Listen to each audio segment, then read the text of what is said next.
कि केमिस्ट्री में कोई इंडिविजुअल चैप्टर पे आप डिपेंड होके नहीं जा सकते। फर्स्ट अटेम्प्ट जो है केमिस्ट्री का वो काफ़ी मॉडरेट था। सेकंड अटेम्प्ट की बात करें, मैक्सिमम कॉन्सेप्ट जो है वो रिपीट हुए थे कि अगर आप फर्स्ट अटेम्प्ट पेपर देते हो तो उससे क्या एडवांटेजेस मिलते हैं, यानी कि कॉन्सेप्ट जो है वो रिपीट हो रहे हैं, टॉपिक्स रिपीट हो रहे हैं। तो मतलब ऑर्गेनिक में कोई फिक्स नहीं है, टॉपिक्स ही इतने सारे हैं क्वेश्चन बनाने के लिए कि कोई कमी नहीं है। तो आपके पास यहाँ पर चॉइस नहीं होती कि यार ये टॉपिक पढ़ लेते हैं, ये टॉपिक छोड़ लेते हैं, क्योंकि रैंडमली कुछ भी उठ के आ सकता है, कोई भी टॉपिक उठ के आ सकता है।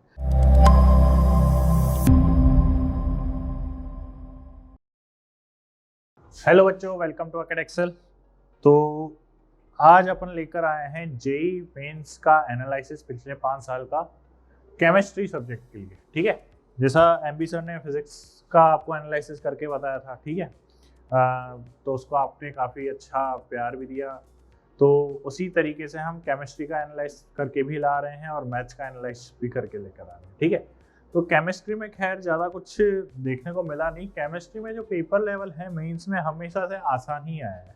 ठीक है, मतलब मैंने जितने भी प्रीवियस ईयर के 5 साल के पेपर देखे तो मुझे कोई ज़्यादा खास डिफिकल्टी मिली नहीं और कोई खास ऐसा डिफरेंस भी नहीं मिला।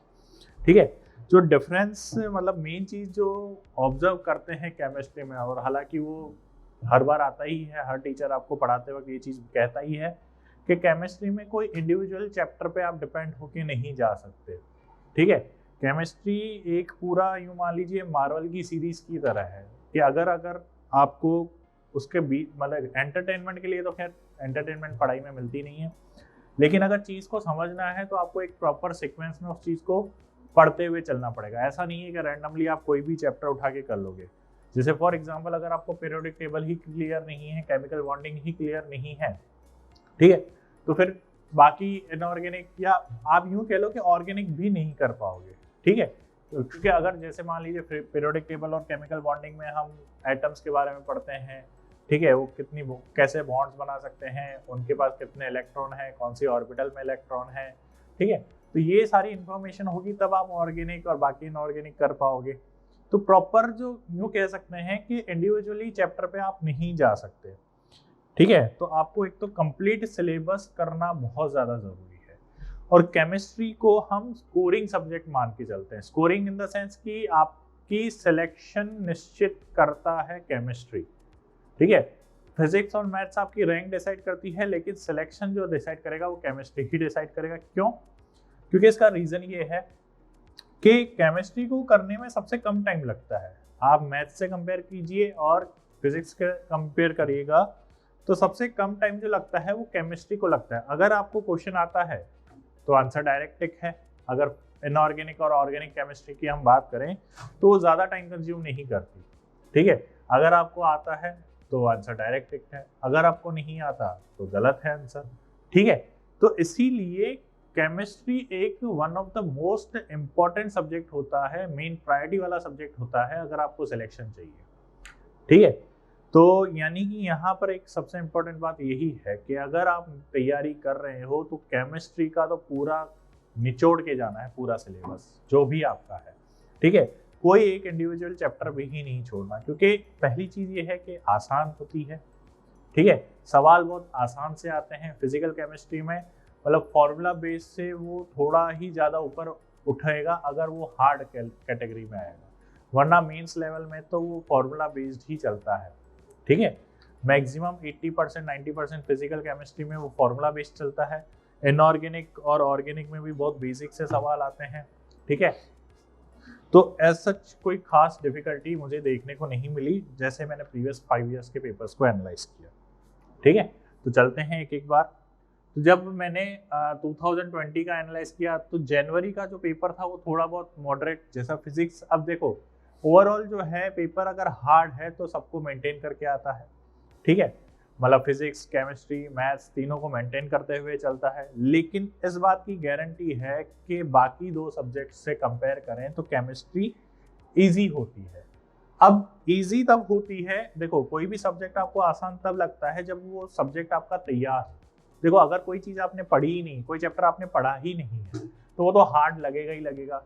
ठीक है, हार्ड या इजी तब डिसाइड होता है कि जब आपने वो टॉपिक पढ़ा हुआ है, फिर आप डिसाइड कर रहे हो कि यार इसमें मेरे को टाइम लग रहा है या इसको ज़्यादा ट्रिकी कर दिया गया है, ठीक है, इसमें ज़्यादा टाइम लग रहा है, तो वो चीज़ आपके लिए हार्ड होगी। लेकिन अगर मान लीजिए कोई चीज़ आपने पढ़ी ही नहीं है, मान लो केमिकल बॉन्डिंग से आप हाइब्रिडाइजेशन पूछ लिए और आपको हाइब्रिडाइजेशन आपने पढ़ी ही नहीं है, तो वो तो आपको हार्ड लगेगा ही लगेगा। लेकिन जिसने पढ़ा है तो उसके लिए तो वो चीज़ आसान है, ठीक है। तो बाकी दो सब्जेक्ट के कंपैरिजन में केमिस्ट्री हमेशा आपको आसान ही मिलेगी, ठीक है, और स्कोरिंग मिलेगी। इसलिए आपका सबसे इंपॉर्टेंट सब्जेक्ट होता है सिलेक्शन के लिए केमिस्ट्री, वो तो पढ़नी ही पढ़नी है, ठीक है। और मैं फिर से बता रहा हूँ, अब देखो अभी 2025 चल रहा है, अगर आप अभी वीडियो देख रहे हो तो फर्स्ट अटेम्प्ट आप दे चुके होगे। तो फर्स्ट अटेम्प्ट देकर आप अगर उसके पेपर्स को देखोगे, उसके क्वेश्चंस को देखोगे, उसको एनालाइज करोगे, उसको सॉल्व करके देखोगे और प्रीवियस ईयर के भी क्वेश्चंस आप अगर देखोगे तो आपको ये चीज़ देखने को मिलेगी, कोई खास डिफिकल्टी आपको ऑब्जर्व नहीं होगी, ठीक है।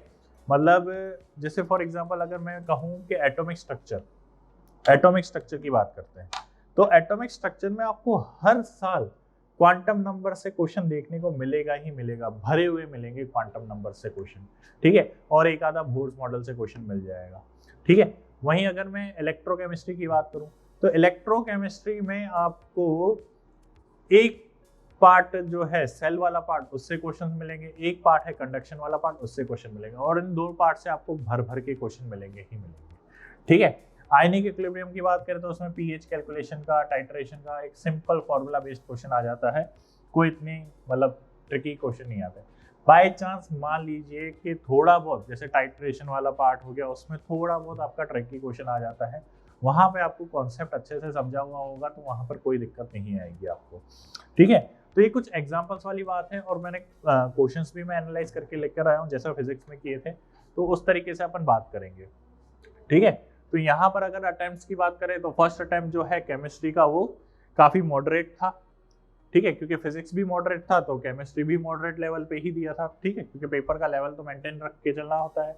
सेकंड अटेम्प्ट की बात करें तो concept tested in January, reappeared in September, maximum concept जो है वो रिपीट हुए थे। देखो कॉन्सेप्ट रिपीट होने का मतलब यहाँ पर है कि जिस टॉपिक से क्वेश्चन उठाए गए हैं वो, ठीक है, वो टॉपिक्स रिपीट हो रहे थे मैक्सिमम, जैसे एटॉमिक स्ट्रक्चर से क्वांटम नंबर बार बार रिपीट हो रहे थे, ठीक है, इसलिए पॉइंट लिखा गया है यहाँ पे, ठीक है। पीरियोडिक टेबल में जो है वो कैलकुलेटिव पार्ट जो यूज हो रहा था वो हो रहा था, ठीक है, बाकी एज इट इज कोई डिफरेंस नहीं आया।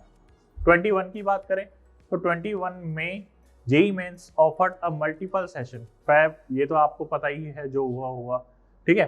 केमिस्ट्री एक स्टडी पैटर्न, मतलब कि जो आपने 2020 में देखा वही आपको 2021 में देखने को मिला, वही सेम कंपोजिशन देखने को मिला, लेकिन मैथ और फिजिक्स के कंपैरिजन में केमिस्ट्री जो है वो आसान थी, और ये हमेशा है, ठीक है। ऐसा नहीं है कि 2021 में ही देखने को मिली, ये 2022, 23, 24, 25 और आगे आने वाले सालों में भी आपको केमिस्ट्री आसान ही मिलेगी, ठीक है। मैक्सिमम टाइम मान लो 1% चांसेस है कि केमिस्ट्री को हार्ड कर दिया जाए as compare to physics and maths, क्योंकि मैथ्स आप जानते हो टाइम कंज्यूमिंग होती है, ठीक है, बहुत ज़्यादा टाइम कंज्यूमिंग होती है, टफ भी होती है। फिर उसके बाद अगर हम फिजिक्स की बात करें तो फिजिक्स जो है वो टाइम कंज्यूमिंग होती है, हार्ड या इजी तो आपके कैलिबर पे डिपेंड करती है कि आपको कितना अच्छे से वो समझ में आती है वगैरह, कितना डीपली आप उसमें कंसेप्ट अप्लाई कर सकते हो, तो वो सारा मैटर जो है वो आपके कैलिबर पे चला जाता है।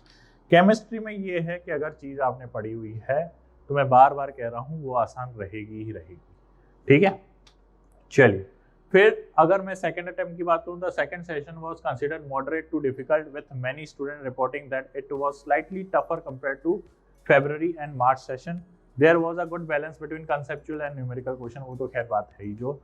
हाँ, एक चीज ये कहते हैं कि जनवरी का पेपर जो है वो अप्रैल के कंपैरिजन में थोड़ा सा आसान आता है, और ये चीज मैंने ऑब्जर्व भी करी है केमिस्ट्री में, ठीक है, कि केमिस्ट्री में जनवरी वाला जो पेपर है वो थोड़ा सा आसान मुझे देखने को मिला, कि ज़्यादा कैलकुलेशन डिफिकल्ट नहीं थी, normal concept base, basic concept base पे ही क्वेश्चंस थे, ठीक है। क्वांटम नंबर का डायरेक्ट क्वेश्चन आ रहा है जो आराम से सॉल्व हो रहा है, डाइपोल मूवमेंट का डायरेक्ट क्वेश्चन आ रहा है जो आसानी से सॉल्व हो रहा है, मतलब ज़्यादा मेहनत नहीं करवा रहा वो जनवरी वाले पार्ट में, ठीक है।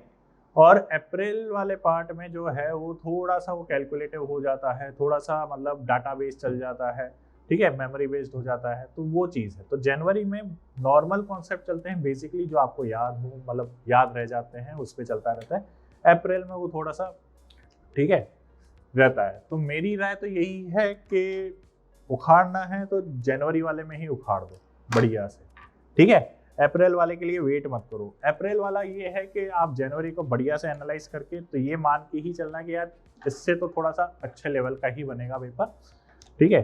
तो मेहनत उससे तगड़ी करके ही जाना, ठीक है, जनवरी वाले पेपर की कंपैरिजन में। 22 की बात करते हैं। JEE mains was conducted in June, ठीक है, and July session. The chemistry section in the first attempt was unexpectedly easier. वो तो होता ही है हर साल, यहाँ पे कोई अलग बात नहीं। तो घूम फिर के मैंने यही बात लिखी हुई है कि जो है जनवरी वाला पेपर जो है वो आसान था एज कम्पेयर टू अप्रैल, ठीक है। फिर उसके बाद स्ट्रेटेजिक एडवांटेज की बात करें कि अगर आप फर्स्ट अटेम्प्ट पेपर देते हो तो उससे क्या एडवांटेजेस मिलते हैं, तो वो सेम एडवांटेजेस है, कोई फिजिक्स से अलग नहीं हो जाएंगे। क्या एडवांटेज जो है वो तो है ही सही, ठीक है। जो फिजिक्स में ही बात करी थी अपन ने, रिकॉग्नाइजिंग एग्जाम पैटर्न से वाकिफ हो जाते हैं हम, ठीक है। वीक एरियाज पता चल जाते हैं, जैसे मान लीजिए कौन सा चैप्टर आपका वीक है, कौन सा चैप्टर आपका स्ट्रॉन्ग है, वो चीज़ आपको पता चल जाती है, ठीक है। फिर उसके बाद टाइम मैनेजमेंट, कॉन्फिडेंस, ये तो खैर आपको ये चीज़ तो जो है जहाँ से भी आप कोचिंग वगैरह कर रहे हैं तो ये चीज़ तो वहीं से आपको समझ जानी चाहिए, ठीक है। आप मल्टीपल टाइम्स टेस्ट देते रहते हो हर वीक, या जब भी आप टेस्ट देते रहते हो तो वहाँ से आपको ये चीज़ समझ जानी चाहिए, ठीक है। टाइम मैनेजमेंट वाली गलती तो आपको मेन एग्जाम में करनी ही नहीं है, ठीक है। ये चीज़ सबसे इम्पोर्टेंट है, ठीक है। तो इसको तो आप पहले ही अच्छे से सीख लो। फिर उसके बाद कहाँ आप अच्छा परफॉर्म कर रहे हो, कौन से चैप्टर में आप अच्छा परफॉर्म कर रहे हो, कौन सा आपका वीक पॉइंट है, तो उस पर ज़्यादा से ज़्यादा आपको काम करने का मौका मिल जाता है, ठीक है। चलिए, अब जैसे ही मैंने क्वेश्चन दिया है आपको एटॉमिक स्ट्रक्चर, अब एटॉमिक स्ट्रक्चर में जैसे शिफ्ट 1 में भी क्वांटम नंबर से क्वेश्चन है, शिफ्ट 2 में भी क्वांटम नंबर से क्वेश्चन है, और बहुत सिंपल से क्वेश्चन है। देखो कोई ज़्यादा इतना लंबा चौड़ा नहीं है। n=5 दे रखा है, ms स्पिन क्वांटम नंबर दे रखा है +1/5, तो कितनी ऑर्बिटल पॉसिबल होगी, ठीक है। हाइपोथेटिकल क्वेश्चन भर भर की किए हुए हैं, ठीक है। केमिकल काइनेटिक्स से देखो, यहाँ पर एक्टिवेशन एनर्जी से दिया हुआ है, वहाँ भी एक्टिवेशन एनर्जी से दिया हुआ है, यानी कि कॉन्सेप्ट जो है वो रिपीट हो रहे हैं, टॉपिक्स रिपीट हो रहे हैं, ठीक है। तो जो भी टॉपिक जनवरी में आए हुए हैं जिस भी चैप्टर से, उस टॉपिक को तो अच्छे से, जैसे अभी यहाँ पे केमिकल काइनेटिक्स से एक्टिवेशन एनर्जी से क्वेश्चन आया हुआ है, तो एक्टिवेशन एनर्जी वाला पार्ट आप अच्छे से कर लो, ठीक है। और एक सिंगल फॉर्मूला बेस चलता रहता है, कोई इतना डिफिकल्ट भी नहीं आता, ठीक है। वहीं अगर मैं यहाँ पर 2022 में बात करूँ तो देखो बॉम्ब कैलोरीमीटर से क्वेश्चन आया है, तो 2022 में शिफ्ट सेकंड में भी बॉम्ब कैलोरीमीटर से क्वेश्चन आया हुआ है, तो यानी कि सेम टॉपिक से क्वेश्चन आए हुए हैं। और हालांकि केमिस्ट्री में बात करें तो जैसा मैंने अभी स्टार्टिंग में बताया था कि टॉपिक भी फिक्स हैं, हर एक चैप्टर के फिक्स हैं, ठीक है। जैसे एटॉमिक स्ट्रक्चर में मैंने आपको बता दिया, फिर उसके बाद इलेक्ट्रोकेमिस्ट्री में मैंने बता दिया, केमिकल काइनेटिक्स में अगर हम बात करें तो जैसे एक्टिवेशन एनर्जी आ गया। ऑर्डर की बात करें तो फर्स्ट ऑर्डर से हमेशा क्वेश्चन आएगा ही आएगा, ठीक है। फर्स्ट ऑर्डर रिएक्शन से क्वेश्चन आता है जनरली। फिर उसके बाद और बताओ, मोल कॉन्सेप्ट से बात करें तो मोल कॉन्सेप्ट से भी अच्छे खासे क्वेश्चन आ जाते हैं, ठीक है। मोल कॉन्सेप्ट में तो कोई सब टॉपिक की अपन बात कर नहीं सकते, नॉर्मल है, कोई इतना है नहीं, ठीक है। फिर उसके बाद थर्मोडायनेमिक्स की बात करें तो थर्मोडायनेमिक्स में एक सेशन में आपको थर्मोकेमिस्ट्री से भरे हुए क्वेश्चन मिलेंगे, एक पार्ट में आपको थर्मोडायनेमिक्स से भरे हुए क्वेश्चंस मिलेंगे, ठीक है। और उसका भी काफ़ी अच्छा वेटेज है, ठीक है। तो ये सारा पार्ट अपन देख चुके हैं, ठीक है। उसके बाद अगर ऑर्गेनिक में बात करें तो ऑर्गेनिक जो है सबसे आसान चीज़, डायरेक्ट अगर आपको आती है समझ में, डायरेक्ट आंसर टिक होता है, ठीक है। जीओसी में स्टेबिलिटी वाले क्वेश्चंस आ जाते हैं, एसिडिटी बेसिसिटी वाला कंपैरिजन का क्वेश्चंस आ जाते हैं, ठीक है। एसिडिक वाटर कंपेयर करो, बेसिक वाटर कंपेयर करो, एरोमेटिसिटी से आ जाते हैं, कौन एरोमेटिक है कौन नॉन एरोमेटिक है। तो मतलब ऑर्गेनिक में कोई फिक्स नहीं है, टॉपिक्स ही इतने सारे हैं क्वेश्चन बनाने के लिए कि कोई कमी नहीं है, ठीक है। और ऊपर से मेन मुद्दा ये है कि बाकी दो सब्जेक्ट जो है वो थोड़े टाइम कंज्यूमिंग होते हैं, इसलिए केमिस्ट्री आसान बनानी पड़ती है, ठीक है। तो मुद्दा ये है कि केमिस्ट्री में टॉपिक्स बहुत सारे हैं लेकिन लेवल बहुत आसान होता है, ठीक है।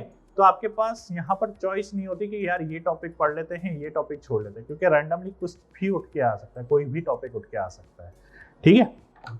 चलिए, फिर उसके बाद यहाँ पर देखो, अब इससे क्या कंक्लूजन मिलता है हमें, तो कंक्लूजन यही है कि आपको फर्स्ट अटेम्प्ट जो है वहाँ पर आपको वीकनेस और कहाँ इंप्रूव करना है वो पॉइंट पता चल जाता है, ठीक है। कौन से हाई वेटेज टॉपिक हैं वो पता चल जाता है, फिर अपॉर्चुनिटी मिल जाती है इंप्रूव करने की, स्ट्रेटेजिक एज मिल जाता है, ठीक है, ये सब मिल जाता है। तो ये सारी कहानी थी, ठीक है। तो पुराने क्वेश्चंस को आप एनालाइज करिए, उनके जो भी चैप्टर से क्वेश्चन आया हुआ है उनके सब टॉपिक्स को एनालाइज करिए, वो सब टॉपिक आपका कितना अच्छे से क्लियर है नहीं है, ठीक है। और एक ही साल के मत करिएगा, थोड़े 5 एटलीस्ट 3-4 साल के पेपर लीजिएगा, तो आपको कॉन्फिडेंस आ जाएगा कि यार जिस भी टॉपिक का वेटेज है वो सारे टॉपिक्स मेरे क्लियर हैं, अच्छे से कवर्ड हैं, ठीक है। तो अगर आप ये एनालाइज करके जाते हो तो आप कॉन्फिडेंट भी रहोगे, ठीक है। आगे पेपर देने के लिए भी कॉन्फिडेंट रहोगे कि यार मुझे पता ही है मैक्सिमम टाइम जो पेपर में आया है वो आएगा ही सही। ऐसा तो है नहीं कि आपके टाइम पे आने के बाद सिलेबस सडनली बदल देगा, या जो आप पढ़ के आए हो वो बिल्कुल बाहर से क्वेश्चन दे देगा। ऐसा होगा नहीं, जो ट्रेंड चलता आ रहा है वो चलता आएगा, ठीक है। तो एनालाइजेशन से क्या होता है कि कॉन्फिडेंस बिल्डअप हो जाता है अपने अंदर, ठीक है। तो मेंटली प्रिपेयर्ड रहते हो, ठीक है, स्ट्रेस नहीं होगा ड्यूरिंग एग्जाम, और एक स्ट्रेटेजी मिल जाएगी कि किस तरीके से पेपर पैटर्न को फॉलो करना होता है, किस तरीके से पहले केमिस्ट्री सॉल्व करिए, फिर फिजिक्स सॉल्व करिए, मैथ सॉल्व करिए, ठीक है। उस तरीके से सारा आपको टाइम मैनेजमेंट का सारा पता चल जाता है, ठीक है। तो अपने पर भरोसा रखिए, ठीक है, और मेहनत करते रहिए, सिलेक्शन ज़रूर होगा। चलिए, थैंक यू।